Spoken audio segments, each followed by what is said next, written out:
আপনাদের চাকরির ক্ষেত্রে হোক আর 9-10-এর যে কোনো ক্লাসের ধারার যে অঙ্কগুলো আছে সেই অঙ্কগুলো হোক, এই ধরনের অঙ্কগুলো যদি থাকে, জাস্ট যদি আমাকে সমষ্টি বের করতে বলে, আপনি 2 মিনিট অথবা 1 মিনিটের ভিতরে এই ধরনের অঙ্কগুলো আপনি সমাধান করতে পারবেন। টেকনিক আছে এখানে, দেখেন 1 থেকে 10 পর্যন্ত সমষ্টি যদি আপনাকে বের করতে বলে, তা আপনার টেকনিক যেটা অবলম্বন করতে হবে, এখানে 10কে আমরা 2 দিয়ে ভাগ করলে কত হবে? 5। তো এখানে আমি এই 5 অর্থাৎ 1 থেকে 10 পর্যন্তের সমষ্টি 55।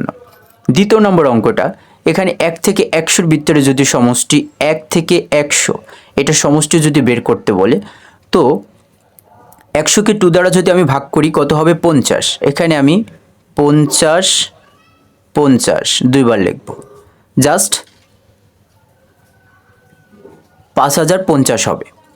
এখানে 3 নম্বর অঙ্কটি যে আছে, এখানে 1000 আছে। 1000কে আপনি 2 দ্বারা ভাগ করবেন, 2 দ্বারা ভাগ করলে কত হবে? 500। প্রথমে আপনি 500 লিখবেন, দেন পরবর্তীতে আবার 500 লিখবেন। 1 থেকে 1000-এর ভিতরে সমষ্টি এটা। দেন চতুর্থ নম্বরে যে অঙ্কটি আছে, 1 থেকে 10,000-এর এই সমষ্টি, এটা যদি আপনি ক্যালকুলেটর ব্যবহার করে বের করতে চান, অনেক সময় যাবে, যেটা আপনার টোটাল পরীক্ষার সময়টা আপনি একটা অঙ্কে ব্যয় করে দেবেন। তো টেকনিক দেখেন, আপনার সর্বপ্রথম এই 10,000কে 2 দিয়ে ভাগ করলে কত হবে?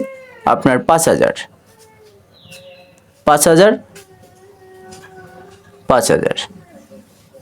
আপনার 1 থেকে 100 এর সমষ্টি হবে এটা। তো এইভাবে আপনি এই ধরনের ম্যাথগুলো সংক্ষেপে সমাধান করতে পারবেন।